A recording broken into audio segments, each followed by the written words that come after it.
Lefty Gopal अवधि भाषा पे एक सोहर कहा जाता है। आपको अच्छा लगे तो लाइक करना, कमेंट करना, शेयर करना। सभी को राधे कृष्ण, जय श्री राम। मचिए ही बैठली सासु बहुअरिया राजी करई हो। सासु हाजू मोर पिटवा पीराने कवन घर देवियू हो। सासु आजू मोर करिया पीराने कवन घर देवियू हो। बोलई के की सासु ननद उठी बोलई हो। बोलई के की सासु ननद उठी बोलई हो। अम्मा भाऊजी के होई है बिटिया देहू घर भूसहुल हो। अम्मा भाऊजी के होई है बिटिया देहू घर भूसहुल हो।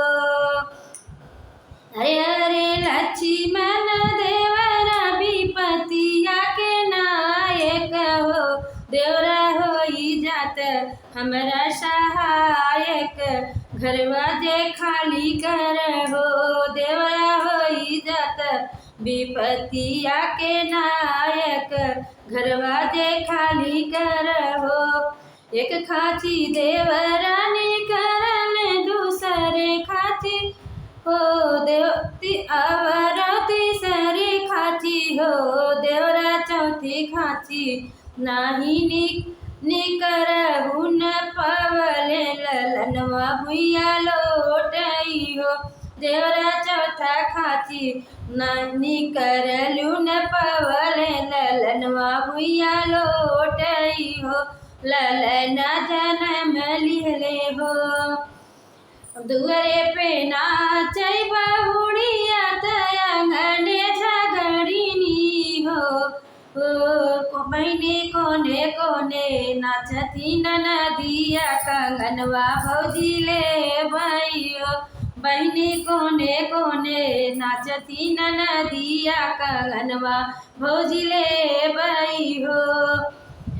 कंगना तले है बहुड़िया तयऊ झगड़िनी आई हो।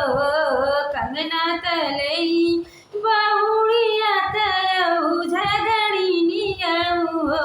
ननदी समझौडे बढ़िया के बतिया कर जवा हमरे सालई हो। ननदी समझ कर देवढ़िया के बतिया कर जवा हमरे सालई हो। गने से उठी नदिया त झपटी भैया के लगे गईली। यंगने से उठली नदिया त झपटी दुअरिया गईली हो। भैया चलत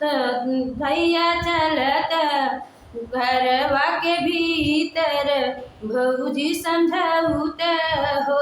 भैया चलत तू घरवा के भीतर झगड़वा शांति करत हो। हम भैया भाऊजी के भय नंदलाल कंगनवा हम ले भैयो। भैया भाऊजी के भय नंदलाल कंगनवा हम ले भैयो। धन दे तू हाथ के कंगनवा बहिनिया ससुरई तीनी हो।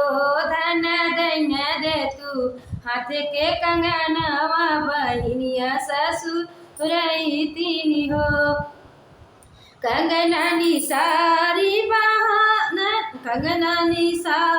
बहाई ननदे आगे फेंकिनी हो। कंगनानी सारी नी भौजी ननदे आगे फेंकिनी हो। नंदी पहिरौ तू हाथे के कंगनवा सवती बन के रहू। ननदी पहिरौ न हाथे के कंगनवा सवती बन के रहू। अच्छा लगे तो लाइक